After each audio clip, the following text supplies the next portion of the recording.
any of the entrepreneurs out there looking for a relationship and maybe haven't found it yet and maybe like don't know why that is. Business is great.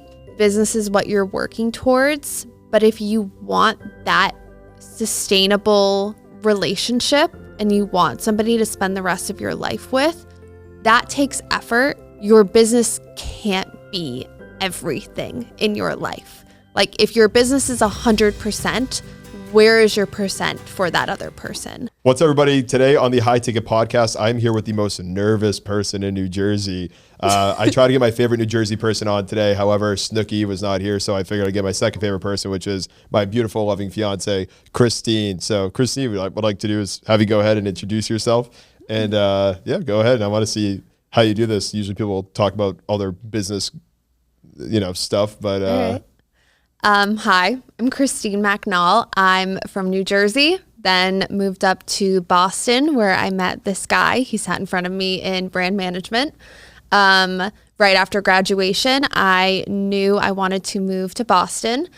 Didn't have a job lined up, had literally nothing figured out, but I just knew I wanted to be there. I had been interviewing with different companies, would get to the final interview, never got the job. I think I had like 4 mental breakdowns. Noah was there for all those. Got an apartment and ended up landing a really awesome job at a clean beauty startup. I actually, fun fact, got rejected from the role.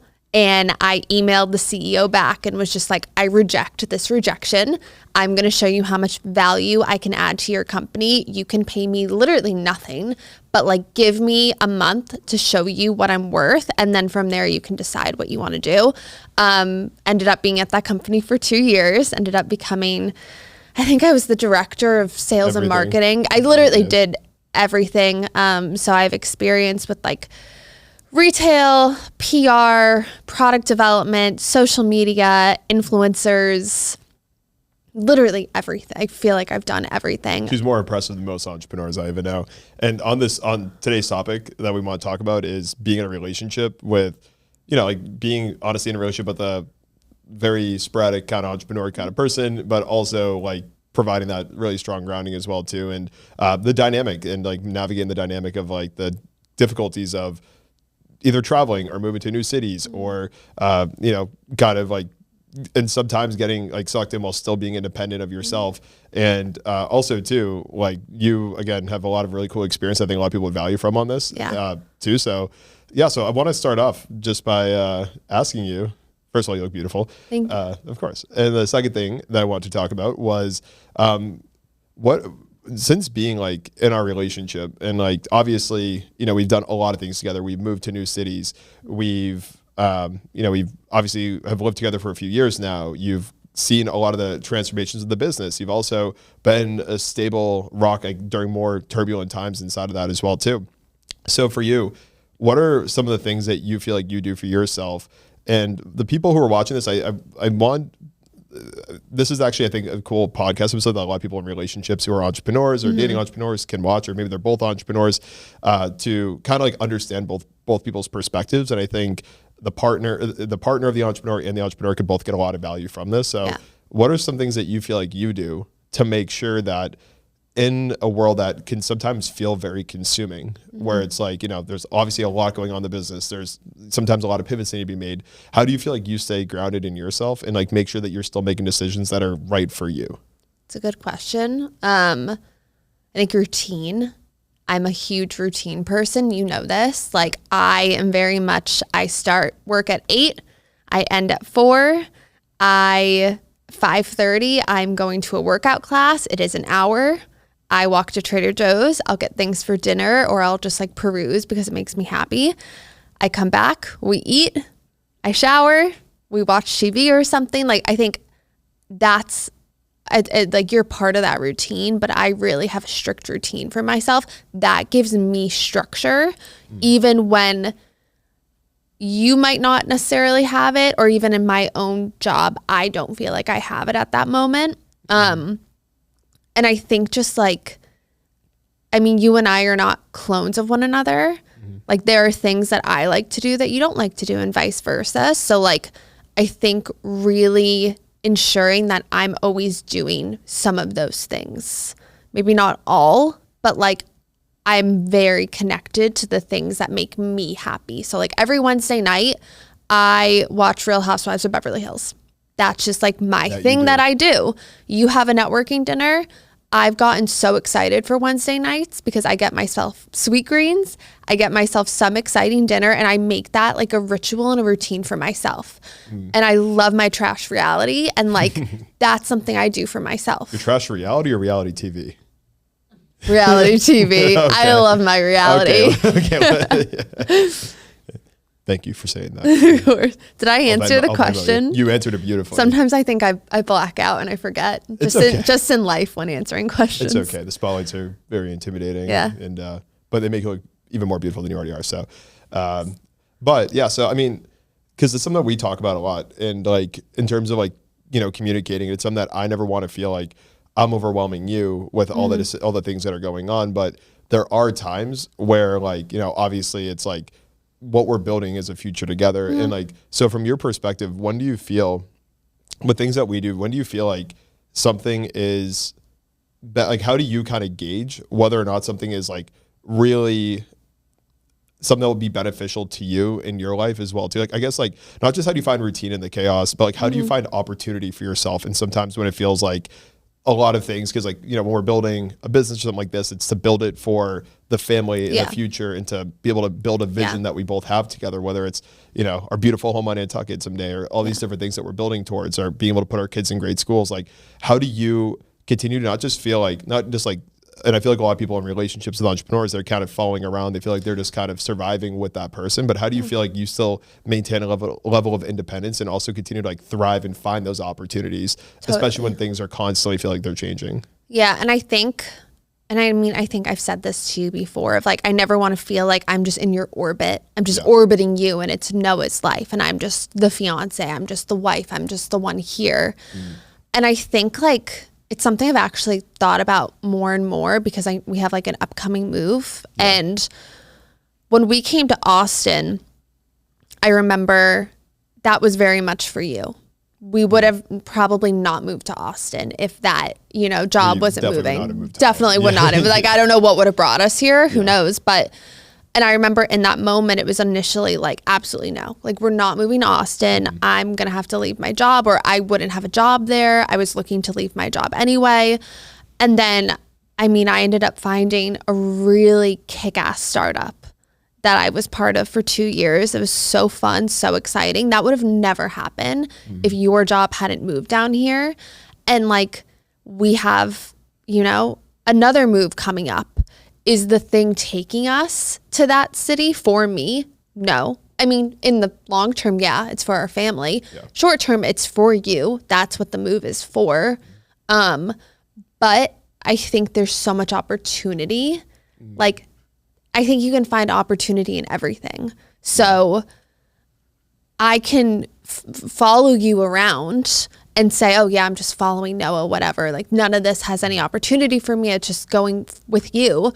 Or with every single thing, I can say, okay, this is cool. Like, what can I get out of this? Yeah. How can I really make this an exciting thing for me as well?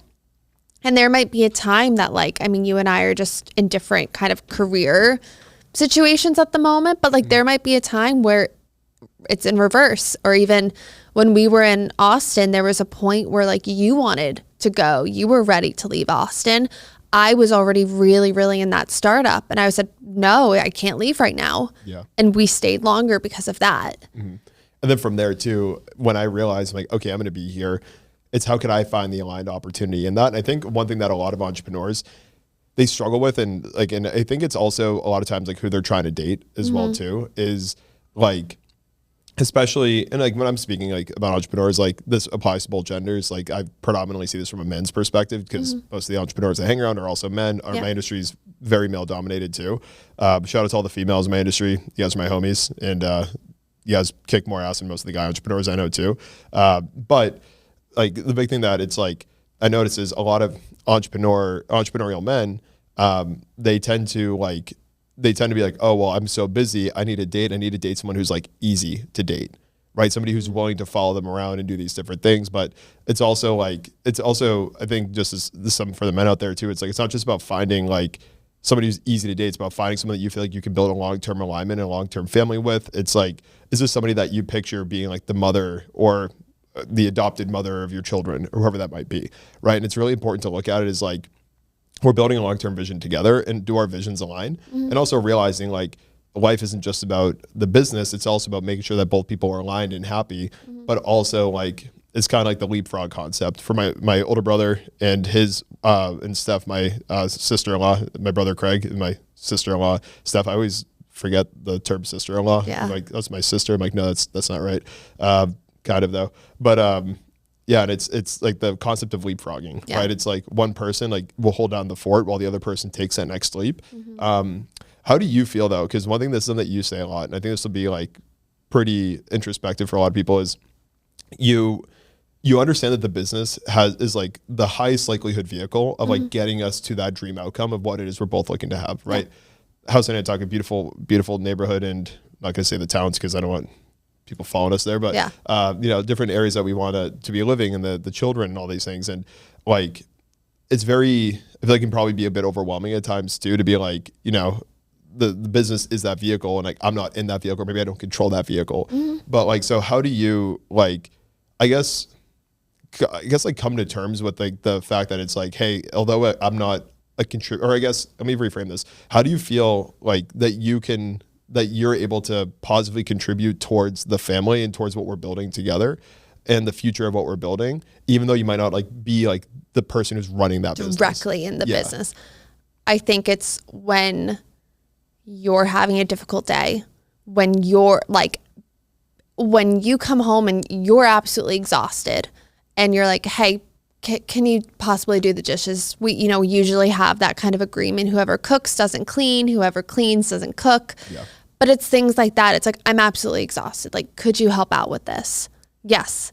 And like, or usually I want to go to bed earlier, but like, if you're like, hey, I'm just absolutely exhausted. Like, can we go to bed at like 9 tonight? I'm like, okay, yeah. Like, it's any little thing I can do to help, even though I'm not directly within the business, being able to support you both like mentally and physically. And like, I mean, that's just like what being your best friend is too. But just any way I can make other things in life a little easier for you, to me, I'm directly impacting the business directly. Because if I was running around making a muck and keeping you up until 2 a.m. and, you ask, hey, do you mind doing the dishes tonight? I know you cooked, but like, do you mind tonight? I'm like, nope, that's our rule. That will impact how you operate the next day on calls and meetings and interactions with people. I appreciate that, Bubs. Thank you. Yeah. Appreciate that. Yeah. Yeah. And also too, one thing to also want to shout this or bring this to any entrepreneurs out there, take the time to actually think of all the things that your supporting partners doing. Like, for example, we're moving right now across the country, and Christine like literally has done like 90% of the like logistics and figuring everything out. Shout out to Christine's mom too. She has been incredibly helpful in all the packing and all the like, literally I was like, yeah, my ADHD ass was like, yeah, I'll just like very much eat the cost of having to pay somebody to come out and help pack and do all this, and just having the logistics of that. But like, also like went out to the living room the other day to use one of the desks that we had in there. It was just gone. And I was like, it's sold. What? Yeah. And I was like, you're like, yeah, I sold it. I'm like, thank you. Like, what the hell? Like, but I was like, this is like, everything was just moving forward, like just moving forward, and just to like look back and be like, wow, if I had to do all those things, that would have cost me a lot. And like, so just want to shout you out too for being there to support, and like, and it's like being, like you said, being in the supportive role. It doesn't mean that you're just like following around. We're building this vision together. Yeah. And I will say, like, it goes both ways too at times. Yeah. It really does. Like right now you are scaling, you're building, like you're doing a lot. I have the more, structured job.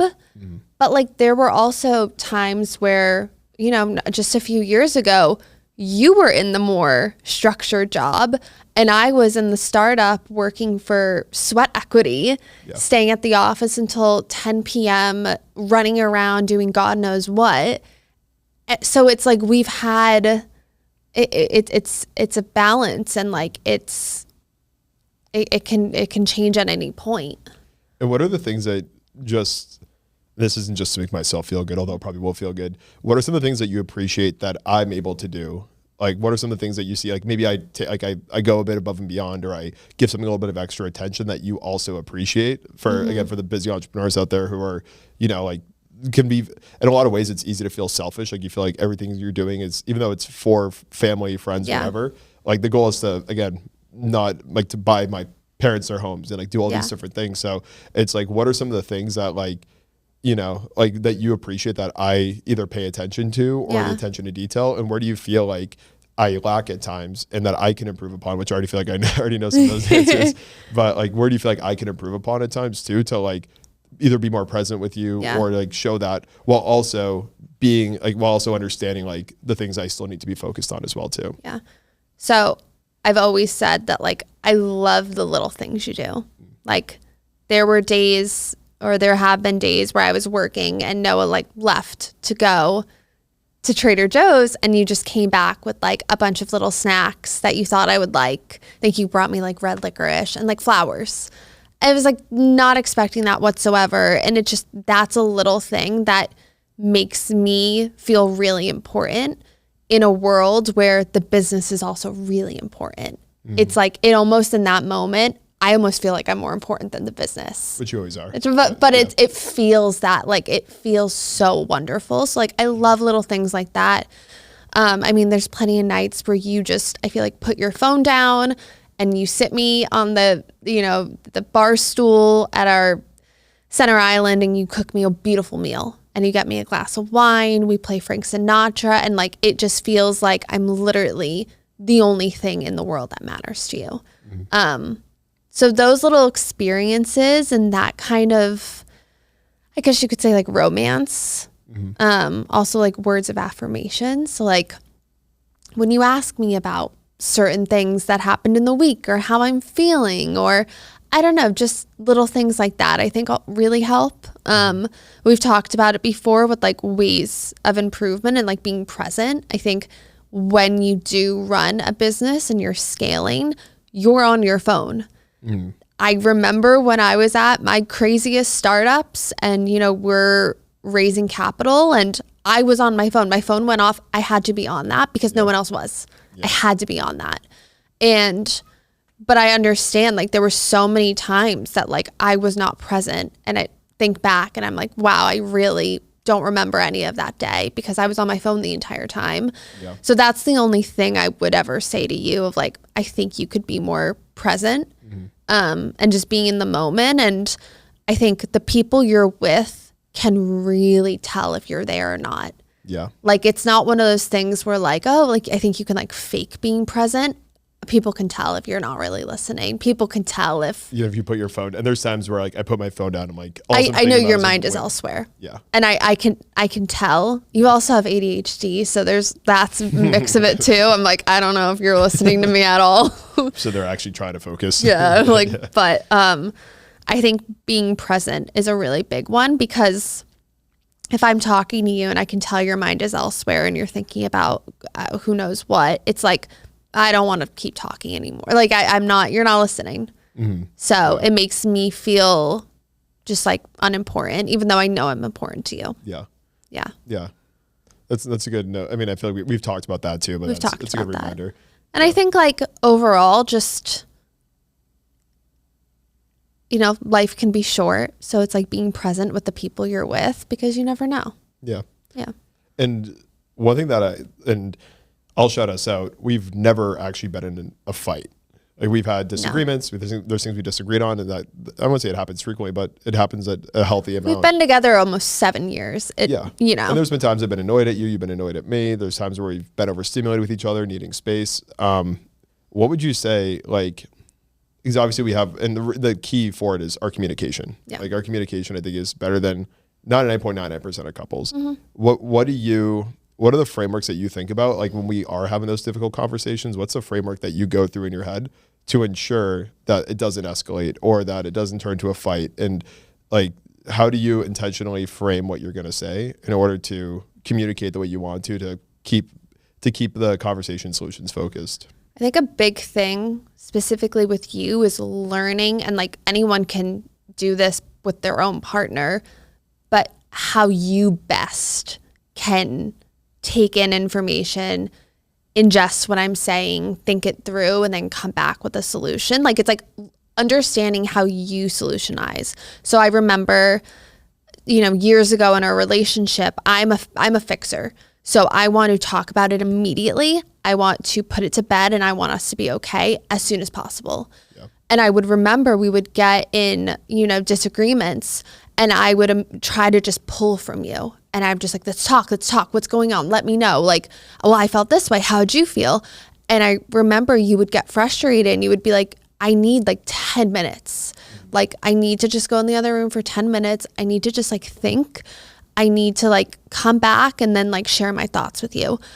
And for a bit, it's like I didn't respect that. And I feel like I would chase you and I'd be like, no, I want to talk about it. You're trying to avoid you're putting this off. I want to talk. And then I remember at one point I was like, okay, you go in the other room. Like you do. I'm gonna listen to him. He wants to go in the other room. Fine. Like I think I was frustrated too. I was like, go in the other room. Fine. And then I gave you that space, like what you asked for. You took the 10 minutes, you came back, cool, calm, and collected. And it was always quicker if I was like, I need 20 minutes. Yeah. It was because I had the time, and I'd come back in like 4 minutes and be like, okay, I thought it through. And then it was always like really productive conversation. But it's when I was trying to like, it's like when you manage someone, you need to understand, different styles of communication and how people take in information and criticism and feedback. And it's like, it's the same thing with that communication in a relationship. It's like, I like to talk about things right away. You need to take a step back and process sometimes. Sometimes I do too. So I think respecting that is key, because then you can actually start the conversation. But until you respect that, like it's just not going to be a forum that's going to be productive. Yeah. And even like when we would communicate, I very much like, and I think it's important to like also take a step back to realize like your communication, the way that you communicate might not be the way that somebody else wants to receive that communication. Right. Because like growing up, especially, in Boston, it was very much like, it's just like, what is it? Like, and it was very much just like, why don't you just do this? It was just very direct, like almost like unemotional, like, or it was over emotional because it was very passionate. So it was either just kind of like, just like, get over yourself, just figure it out. Like, or, like, well, why don't you just do this? Like just very solutions focused, like just do that. It's easy. And it wasn't empathy based, where my sensitive Sally, right? Like if I'm talking to you, I realize if you're like, yeah, I had a rough day at work, or like, like I'm just really frustrated, or if we're like kind of like debating on something, I'm like, can you just like not talk about that anymore? And it's just like to me growing up, that was a very normal response. Like to just be like, stop talking about it. Like it's over. Right. But with you, it's like, okay, like, hey, I know she won't receive that well. I know that you receive better when you receive some level of affirmation first. And then from there, and then it's not just like hey, by the way, like I understand blah blah blah, but like you're wrong. Like it's not like that. It's the next part. It's okay. Well, hey, I understand you feel XYZ about this, and I appreciate your patience on this. This, and like the way I like to look at it is like forget the I used to have a term for it, but you start with like an affirmation on it, or it's like, I guess we can talk about the LVAC method. This is like my favorite thing is. LVAC is listen and validate, accountability, and control. So it's like the method I feel like I always use internally. So it's always listen and validate what you're saying. Even if I don't agree with it or if I don't feel like it's right, it's like, hey, I appreciate that and I can understand why you feel that way. Like I can understand when I said this, you felt this way. I totally get that. Right. And this is where a lot of people, it's when you're emotionally charged, you put a wall up and it becomes like, it's almost feels you have to lob a weapon over the wall, like lob like a fireball over the wall. Yeah. When in reality, you don't even need to build the wall. You don't even need to light the ball on fire in the first place. You don't even need any of that. It's just like, try to understand, like when you threw that fireball or whatever it may have been, even if it wasn't an intentional fireball, just try to understand how that person feels. Like if I say something to you, there's times I said stuff and I didn't even like, for me, it had a completely different connotation, or I didn't want it to have the impact that it had on you. And then when you told me, I'm like, okay, even though I wouldn't have interpreted it that way. I see how you could have interpreted it that way, and I understand how that could have bothered you. So first so listen and validate, and then accountability. So, hey, like, I'm going to take accountability for that. It doesn't necessarily mean it needs to be an apology. Sometimes it does, sometimes it doesn't. If it's something where, like when you listen to it and you take accountability, it's like, okay, I was doing that on purpose. I was trying to hurt you. Yeah. I apologize for that. Yeah. If it was unintentional, then it's like, hey, that, like, I'm going to take accountability. That's not how I interpreted that. And then the last part is control. Like, take control of the situation once you've done this, which is, I understand that, moving forward, like, hey, or like, if I say this in the future, just realize this is what the interpretation actually is. Yeah. Or, like, if next time we go to do this, like, let's make sure we both do this. Yeah. Like, or next time we, if this happens, like, let's make sure that, we immediately, whether it's a word or a phrase or even just like just open the communication, honestly. And I feel like that's been really powerful for us too. Yeah. I think something else that's really helped us, because I think I'm a fixer in a way. You're also a fixer. You're very solutions oriented. We're both the same, but a little different. And I think something that has really helped is really asking or sharing with the other person what our expectation is for a conversation. So like, I remember there were times like setting an intentional frame for of it. like what I'm looking for. Like I take people out there, sales call, pre-framing. Like I remember like there would be times I'd come to you and I'd just be like, in my head, I'm venting and I just want you to just smile and listen to me and like let me vent. But then you would take it as, I want a solution. So I'd come and I'd be like, this is so stressful. Like, we tried this, like, whatever, something, and it didn't work. And I don't know what's going on. And you're just like, well, did you try doing this? I'd be like, no, like, I'm just trying to vent. Yeah. And I remember that was really big for us in just like, because then I would keep venting and you would get frustrated because here you are, you're like, I'm giving her solutions and she just keeps going. Yeah. And then it would turn you frustrated and me feeling kind of unheard or like I didn't have anyone to listen to me vent. Yeah. So I remember that was a really big thing for us of like, I just want to vent right now. Yeah. Or I'm looking for a solution. Can I talk through this with you? Yeah. And I think another thing too is realizing that your partner, and this is something that I think we've even more recently have really kind of like started focusing on, which is your partner isn't like, just because of your partner doesn't mean that they can solve everything for you.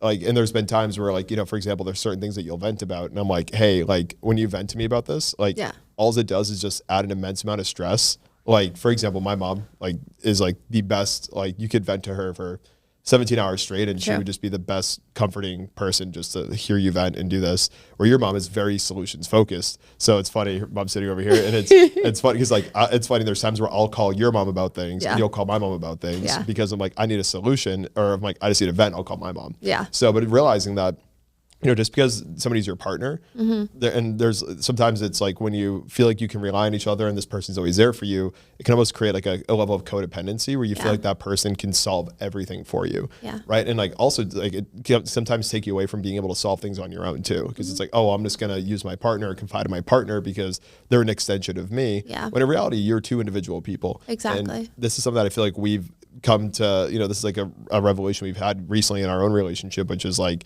I would tell you, be like, hey, when you vent to me about these things, all it does, and then I would tell you like, here's all the things that are going on in my head in a day to day. And then like, and also I never really communicated how chronically stressed out I am. Yeah. But how also like I hide it very well because I need to maintain some level of balance, but that stress is still sitting in there somewhere. So I'm like, every time if you vent to me about the XYZ topic, there's certain things I want you to vent to me about if it's personal and things like that. But other things I'm just like, when you go on about that, like it's just piling on my stress. Yeah. And then I can't do anything to alleviate that stress. Like I can't just snap my fingers and go, oh, she was just venting, it's gone. I internalize it and I start trying to create solutions for it. Yeah. So certain things that you vent to me about, then you go and you're like, okay, you just walk away. I'm just sitting there like, okay, I got to solve all that now. That's gonna be overwhelming. See where you can vent to me. Yeah. And sometimes it does stay with me, but a lot of times I can just go, oh, I'm like, good. Like, I'm happy I was there to listen to him. Yeah. Yeah, exactly. And then I'm like, thank you, and you're like, and you vent to me. I'm like, I can't deal with that right now. But then that's why I have an incredible mother and mother-in-law and friends and people I can vent to. I can talk to myself. I can. And on the topic of friends too, like I think that's an interesting one because we very much love our friends, our family. Yeah. And a lot of times it can be difficult, especially being like in a relationship where like we're doing what most couples typically don't do. Moving to different cities, trying to like ambitiously start, a business that's going to provide for our family in our, mid to late 20s. And like, it brings us to all different like events and things that we have to do and travel, where most people look at and they're like, I have no idea what you guys are doing. Yeah. And it's like hard to almost relate. So how do you, either with your friends or like what's been helpful for you to feel like heard and understood, like especially as you're going through this? Because like as much as your friends love you, as much as my friends love me, as much as our families love us, as much as my family loves me, like it's hard to like, just because they love you doesn't mean that they fully understand what you're going through, right? Like even my best friends growing up, none of them run businesses. So if I go talk about the business, they love, they're supporting me, but they're like, I don't face the same challenges that you do, or that dynamic I don't have with my partner, so I can't fully relate. What are some things that you've done, or what are things that you feel like, maybe something you feel like might need to even improve on, and like things that you would even do to do that? But what are some things that you do, you feel like it gives you levels of relief where you're like, okay, like this right here, although it's in a different path, it still feels like the right path to me. And it's like, and you get, I guess, that reaffirmation for that. Yeah. And I think having a lot of friends is helpful with that. Like some of my oldest friends, I remember when we were raising capital for one of the startups I was with, I said just like VC, and they looked at me and they're like, VC. And I'm just like, oh, like they wouldn't know. They've never worked at a startup. Like they just, and it's that, like if your friends came to you and said, oh yeah, like my PCM, you're like, PCM, and you're like, product management consultant, and you're like, I'm not in that. I don't know what that means. And like, but that's totally fine, because there's so many things that those friends have that those other friends that know what VC means, maybe they couldn't do. So it's like you have friends for different things in your life, and that's totally fine. So like, and I think you need a good balance. So I mean, right now, I know, we're going to be moving back up to the Northeast soon. We're going to be around a lot more of our like childhood home best friends who might not necessarily like understand all the business slogan or, slang or whatever that might be. But like, there's a different piece that they can fulfill for us. And then we're so lucky that we also have those friends that understand the other things that those friends might not understand. And how do you feel like you were able to find even those friends too, like the ones who actually do understand you? Through the things I like. So like working at startups, a lot of them through you, which is really fun. But then also like partners of like business associates and business partners. And even like what I want to do more as we like make our next move or 2 moves or 3 moves is like constantly adding to my network, even aside from you.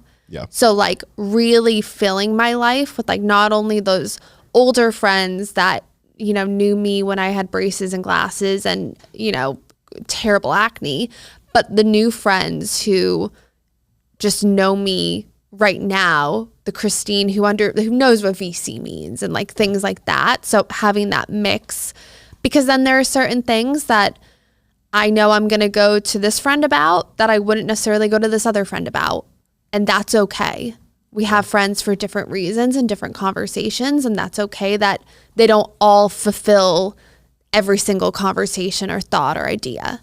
As long as they all support, even if they don't understand and love you, that's all that matters. Like you said, it's not, I never expect anybody, and there's some people in our industry who are very much like very polar. It's like they're like, be a lifestyle entrepreneur, F the grind, hustle culture and all this. I'm going to try to censor this because I feel like some of our family and friends will watch this as well too, even though they all swear, but so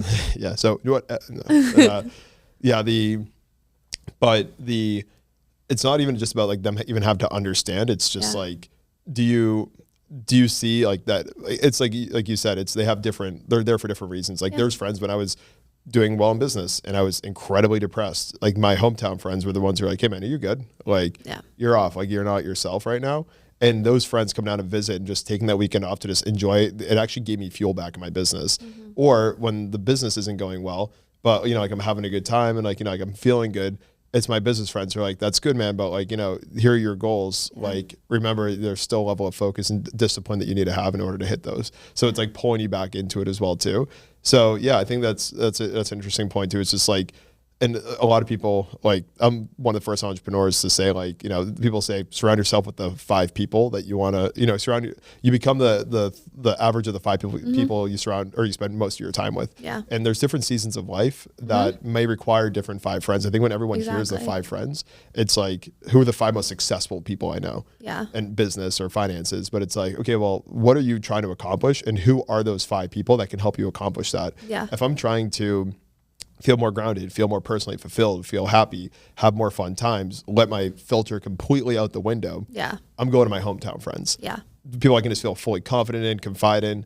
They don't have any expectations of me besides just being a good friend. Like, those are the 5 people I want to be around. Yeah. There's also, when I'm really looking to grow and scale, like, you know, I could go to 5 billionaires, but those 5 billionaires, like, if I'm not trying to build $1 billion enterprise, they can give me good perspective, but it's also, you know, and like, it depends obviously what I'm trying to build towards, and they might give me a perspective that can alter it, but it's, I want to spend I want to find the people who are exactly where I'm trying to be over the next X amount of time, and just spend my time with as many of those people as possible. And that's also why a lot of like the moves and stuff are happening as well too, is because like those people are in different places usually. Exactly. Right? Like, I'm not finding high ticket consultants or agency owners or, you know, like enterprise SaaS companies in my hometown, but I will definitely find those people if we go to Miami or Austin or these different places that we travel around to. So it's it's interesting too. What would you say, like, being a part of an entrepreneur, like, what are some expectations you like to set for people who are either like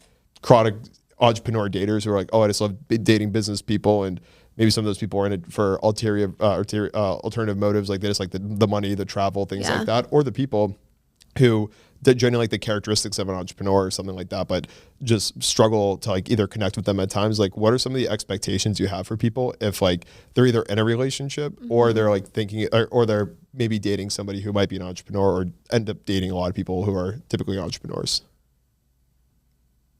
So patience. Like as in like what I think not for like the entrepreneur, but the people who are dating entrepreneurs. Like, patience. what are some of the things like, to expect? Yeah. Like, you having patience or me having patience, or I guess both, but. So the person dating the entrepreneur, what they should expect. Yeah. Or what they should have, certain traits. Okay, to have patience. Okay. Yeah. So like big trait, I think patience. Yeah. Being flexible. Also advocating for yourself, because if you don't, you will just get pulled in a million directions, and like you need to speak up if something's not working for you, because your partner has a million things on their mind, and like if you don't speak up, they don't know. Like you're not a mind reader. I have to say something. Did I say empathy already? No. Empathy, that like the grueling nights, the frustrations. I mean, I can't speak for I can't speak for you, but I know your long-term vision is building a business, and, you know, that will ultimately benefit our future family, your family, my family, our close friends. Like, I know your why.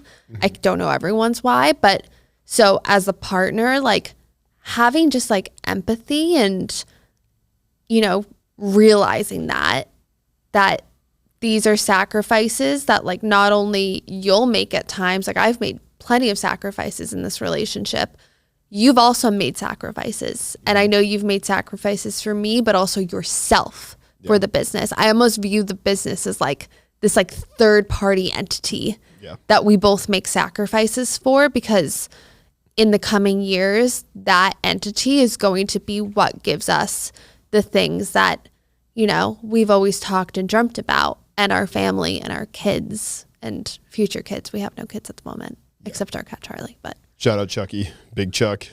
He's gonna watch this later. He's dead asleep on the couch. Is he? Yeah. Yeah. That literally does not surprise me at all. No. Yeah, and I think the big thing too is just like realizing that there's always gonna be like and like you mentioned too, it's sacrifices on both end that and it's like, and I actually appreciate the empathy, because and these are things too, just through communicating and having open communication. It's like, I didn't notice that. I have noticed obviously the empathy, but now that you bring it to light, it's like, oh, okay, she actually does understand. And it's not just me like hustling and grinding, but for the entrepreneurs out there, realize like, what are you actually building, and are you being integrous towards that? Like, I think the biggest thing that we have is like our authenticity and our integrity, especially when you're running a business. Like, you're putting your name on the line. You're constantly being challenged with every move that you make, every decision you make. That, like, if you make a bad decision or if you screw somebody over, like, right away, that's your reputation, that's your integrity, that's everything being challenged and questioned, rightfully so. So you're constantly on a bit of a spotlight, even if you don't have a big audience and you're just serving people. Like, it's your integrity is always on the line. So, and with that said, you know, it's like realizing for entrepreneurs out there, it's like what you're building. You have to, like, you know, if you're sitting here and you're going like, oh, I want to build a family, I want to have kids, I want to have, you know, I want to build like this amazing, you know, life for myself and for my family. Like, are you actually being integrous towards that? Like, are you, you know, and are you doing the things that you know you need to do? If it requires being patient, like if you're in a place where you're like, I just want hyper growth in my business, relationship would be awesome, but I'm just not, like, you know, I can't prioritize that. I hear entrepreneurs say that all the time. Then you're right, you shouldn't be in a relationship. Like, and unless you find a partner who's like, I don't care about being prioritized, or I don't feel like I need that level, and like, or I don't need that level of care, sure, but it's probably not gonna be that deep of a relationship. Everyone's dynamic's different. I can't speak for everybody, but I think the big thing is just realizing, like, what are you actually building towards, and like, what is the ultimate outcome? And even as an entrepreneur, holding yourself accountable. If you feel like you haven't bought your partner flowers or taken them out to dinner or just shown that, like, you appreciate them, or just even like the words of affirmation, like, do that more. Like, and just, that's also what it takes to be in a relationship and build, like, it's to build a business. You don't need to do those things. To build a family and an empire and do all these things, you need to make sure you're doing all of those things. It's not as simple as it's just that. And if you spend more time being intentional about your family and like the people that are more intentional about your family, your relationships, and building those up, you're going to naturally have less time for your business, which doesn't mean the business is going to grow less. It means that you have to be more intentional with everything you do. You have to be more intentional in your business. If you have less hours to work, if you're with your partner, like it's like, I notice that the weeks where I'm spending more time with friends and family, I'm usually more productive in the business because I'm just focused on the highest leverage things. And if you want to learn more about this concept, just go watch my the podcast with the Wellness Daddy. That's his new rebrand, Kyle Osoda. Amazing guy. But yeah, it's just making sure that, you know, yeah. So with that said, I mean, Zach gave me the middle finger a minute ago. I mean, no, excuse me, 5 fingers. So we have 5 minutes left. What do you want to wrap? What are some final things you want to? I think something, if I could give like a PSA to any of the entrepreneurs out there, both men and women, who are looking for a relationship and maybe haven't found it yet and maybe like don't know why that is. Business is great. Business is what you're working towards. But if you want that sustainable, you know, relationship and you want somebody to spend the rest of your life with, that takes effort. And like, your business can't be everything in your life. Like, if your business is 100%, where is your percent for that other person? Not saying that you still can't achieve everything you want for your business. You could do that at 90%. And that's exactly what you said, being more intentional with your work, maybe being more, you know, cutting out some excess that's not actually moving the needle, wherever that might be. Yeah. But like, if you want that relationship, like, you have 100%. So if you want that relationship, something has to give. And not saying that you can't reach what you want for your business, but like, understand that that person who you're in a relationship with, that partner, they exist too and they have needs. And they're like a plant and you have to feed them. And relationships are not just one-sided. So, and it's difficult. That's why a lot of couples don't have good communication, because communication can be really effing hard at times. So it's not easy. Relationships are work. But if you put in the work and it's what you want, they're really, really special. And then you can have not only your partner, but a partner who is supporting the business that you're working towards as well. Yeah. Beautifully said. I love that. It's just like, it's like, if you really want to, like, you know, I feel like I've heard it before, but like, people who say they want relationships and that they're looking for, they want to get engaged, they want to get married, but it's the same person who's literally like sleeping in their office, saying no to social events because they have to work. And it's like, how do you expect to, you know, even find somebody? And then let alone you find somebody, how is that a relationship? Yeah. If you're glued to your computer, like something has to give. And like, Yeah. I think it's also, it's not even like some people look at it as like a sacrifice, but again, if you're intentional about how you do it, you just spend more intentional time doing things. exactly. And like, even if it means that you get to the goal, what you'll usually find, it actually expedites your goal. I was trying to be an entrepreneur forever, making zero money. Like I was making like $400 a month.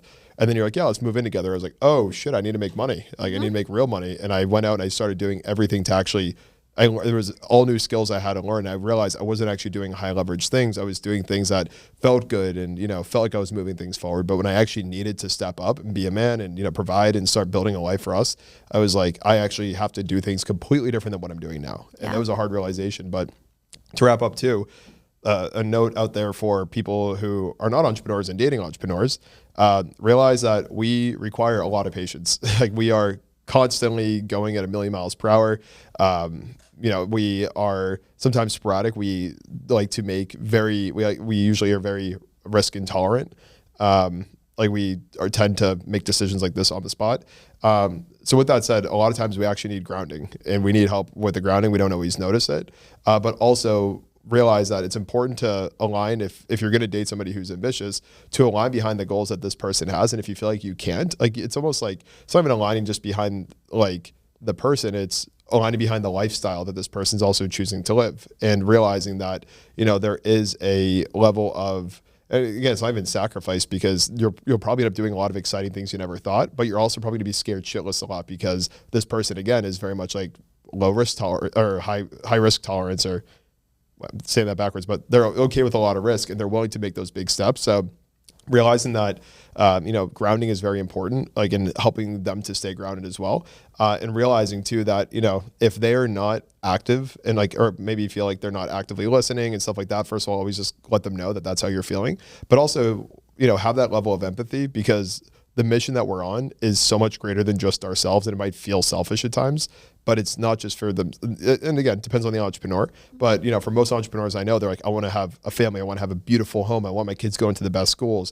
I want to buy my parents their houses. I want to, and it usually stems from a lot of like childhood stuff too, of wanting to build up and, support all those people who gave back to them, wanted to make sure all their friends are taken care of, and making sure that they don't miss out on incredible experiences or paying for vacations and doing these things. And we take on all this responsibility, and that responsibility is always on our shoulders 24/7, and we never forget it.